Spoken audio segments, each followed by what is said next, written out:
ओम नमः शिवाय। आज ହେଉଛି 16 ଜାନୁଆରୀ 2025 ଗୁରୁବାର ତୃତୀୟା ତିଥି। ଆଜିର ରାତିରେ ଘରେ ଆପଣଙ୍କର ଏହି ଜାଗାରେ ଜଳାଇ ଦେବେ ଗୋଟିଏ ଦୀପ। ମାତା ଲକ୍ଷ୍ମୀଙ୍କ ଆଶୀର୍ବାଦରୁ ଆପଣଙ୍କ ଜୀବନରୁ ପ୍ରତ୍ୟେକ କଷ୍ଟର ତୁରନ୍ତ ମୁକ୍ତି ମିଳିଯିବ। ଆପଣଙ୍କର ପ୍ରତ୍ୟେକ ମନସ୍କାମନା ପୂରା ହୋଇଯିବ। ଆପଣ ବନିଯିବେ ମହାକରୋଡ଼ପତି। କାହିଁକି ନା ଏହି ଗୁରୁବାର ଦିନଟି ତୃତୀୟା ତିଥି ବହୁତ ସାରା ଶୁଭର ନିର୍ମାଣ ହେଉଅଛି।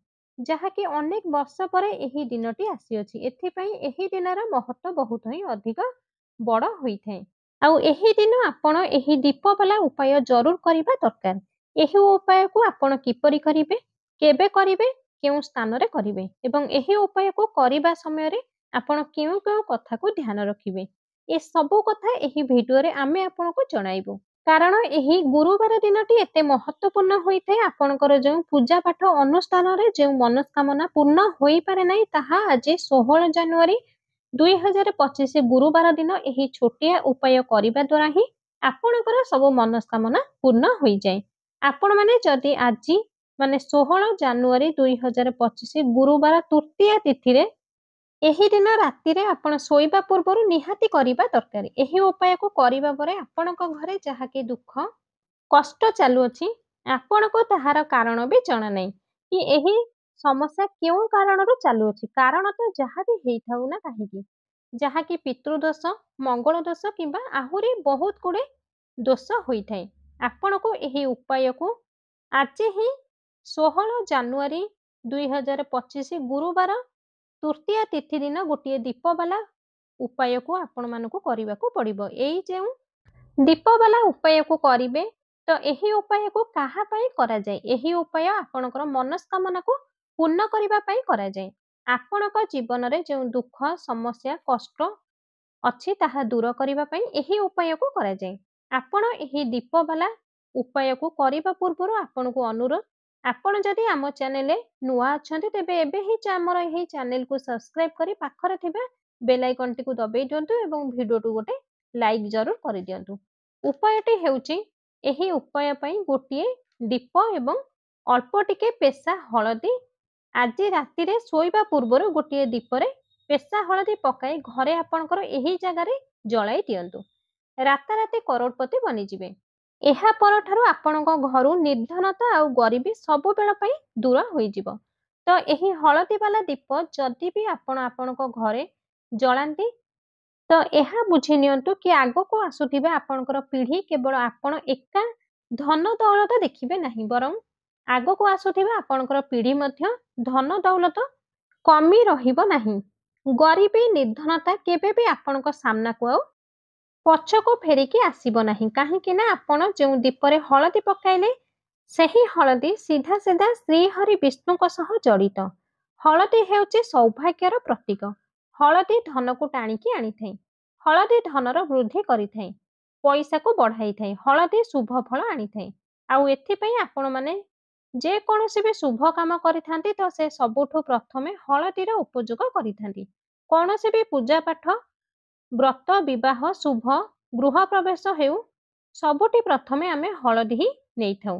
କାହିଁକି ନା ଯେଉଁଠାରେ ଆପଣ ହଳଦୀକୁ ନେଇଥାନ୍ତି ତ ଏହା ବୁଝି ନିଅନ୍ତୁ ଆପଣଙ୍କ ଘରେ ସୁଖ ସମୃଦ୍ଧି ବନିଥାଏ ଏବଂ ଯେତେ ବି ନେଗେଟିଭ୍ ଏନର୍ଜି ଥାଏ, ଯାହା ନକାରାତ୍ମକ ଉର୍ଜା ରହିଥାଏ, ତୁରନ୍ତ ଆପଣଙ୍କ ଠାରୁ ଦୂର ହୋଇଯାଏ।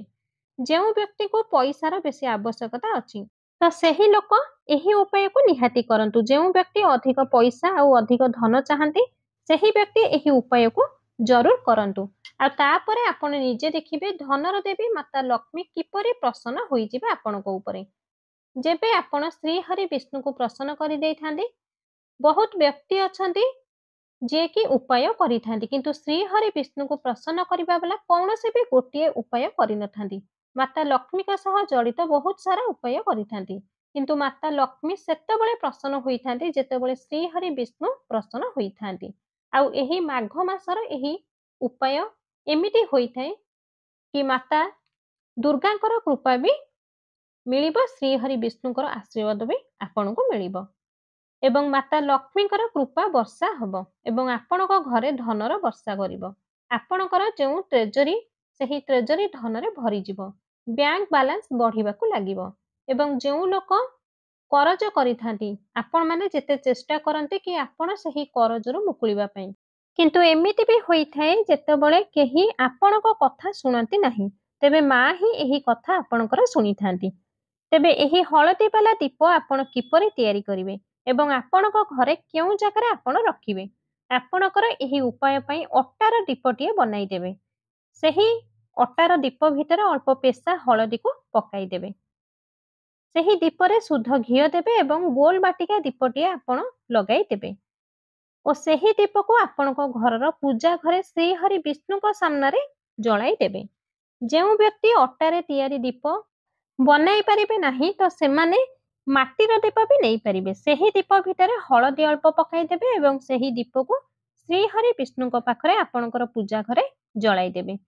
ଶ୍ରୀହରି ବିଷ୍ଣୁଙ୍କୁ ଧ୍ୟାନ କରିବେ, ମାତା ଲକ୍ଷ୍ମୀଙ୍କୁ ଧ୍ୟାନ କରିବେ ଏବଂ ପ୍ରାର୍ଥନା କରିବେ, ହେ ମାତା ଲକ୍ଷ୍ମୀ, ଆମ ଘରେ ଯେତେ ବି ନିର୍ଧନତା, ଯାହା ବି ଗରିବୀ, ଯାହା ବି ଦୁଃଖ କଷ୍ଟ ଅଛି ତାହାକୁ ତୁମେ ତୁରନ୍ତ ଦୂର କରିଦିଅ। ତ ଏହି ତୃତୀୟା ତିଥିରେ ଏହି ଉପାୟକୁ ଥରେ ନିହାତି ଆପଣମାନେ କରିକି ହିଁ ଦେଖନ୍ତୁ। ଆଉ ପୁଣି ଦେଖିବେ ଆପଣଙ୍କ ଜୀବନରେ କଣ କଣ ସବୁ ଚମତ୍କାର ହେଉଛି। ଏବେ ଆସନ୍ତୁ ଅନ୍ୟ ଏକ ଉପାୟଟି ଜାଣିବା। ଆଉ ଏହି ଉପାୟଟି ହଳଦୀ ସହିତ ଜଡ଼ିତ ଉପାୟଟିଏ, ଯାହାକୁ ଆପଣଙ୍କର ଭାଗ୍ୟର ସାଥ ଦେବା ଆରମ୍ଭ କରିବ। ଏଥିପାଇଁ ଆପଣ ପେଶା ହଳଦୀ ନେବେ ଆଉ ସେହି ହଳଦୀକୁ ଆପଣ ସ୍ନାନ କରୁଥିବା ଜଳରେ ପକାଇ ସର୍ବପ୍ରଥମେ ସ୍ନାନ କରିବେ ଦରକାର।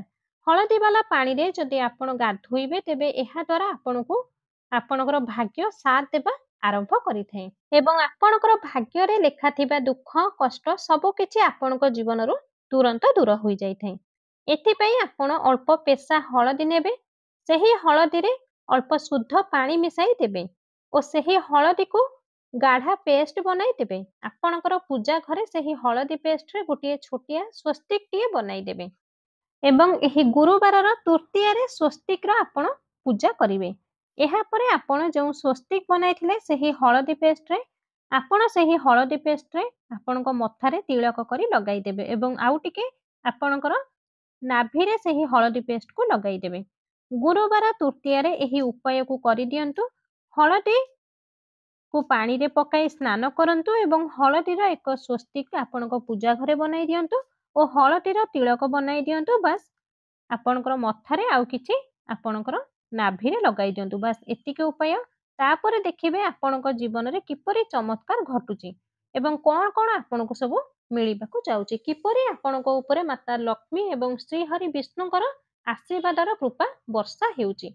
ଆଶୀର୍ବାଦର ବର୍ଷା ହେତୁ ଆପଣଙ୍କ ଘରେ କିପରି ଧନ, ଆପଣଙ୍କର ଟ୍ରେଜରୀ, ଆପଣଙ୍କର ବ୍ୟାଙ୍କ ବାଲାନ୍ସ ଆସ୍ତେ ଆସ୍ତେ ବଢ଼ିବାରେ ଲାଗୁଛି। ଆଶା କରୁଛି ଭିଡ଼ିଓଟି ନିହାତି ଭାବରେ ଆପଣଙ୍କୁ ପସନ୍ଦ ଆସିଥିବ। ଯଦି ଭିଡ଼ିଓଟି ଆପଣମାନଙ୍କୁ ପସନ୍ଦ ଆସିଥାଏ ତେବେ ଭିଡ଼ିଓଟିକୁ ଗୋଟେ ଲାଇକ୍ କରନ୍ତୁ। ଆମ ଚ୍ୟାନେଲରେ ଯଦି ଆପଣମାନେ ନୂଆ ଅଛନ୍ତି ତେବେ ଚ୍ୟାନେଲକୁ ସବସ୍କ୍ରାଇବ୍ କରି ପାଖରେ ଥିବା ବେଲ୍ ଆଇକନଟିକୁ ଦବାଇ ଦିଅନ୍ତୁ। କମେଣ୍ଟ ବକ୍ସରେ ଜୟ ମାତା ଲକ୍ଷ୍ମୀ, ଜୟ ଶ୍ରୀହରି ବିଷ୍ଣୁ ଅବଶ୍ୟ ଲେଖନ୍ତୁ। ଆଜି ପାଇଁ ରହିଲି। ପୁଣି ଥରେ ଦେଖାହେବ ଆଗାମୀ ଏକ ସୁନ୍ଦର ଭିଡ଼ିଓ ମାଧ୍ୟମରେ।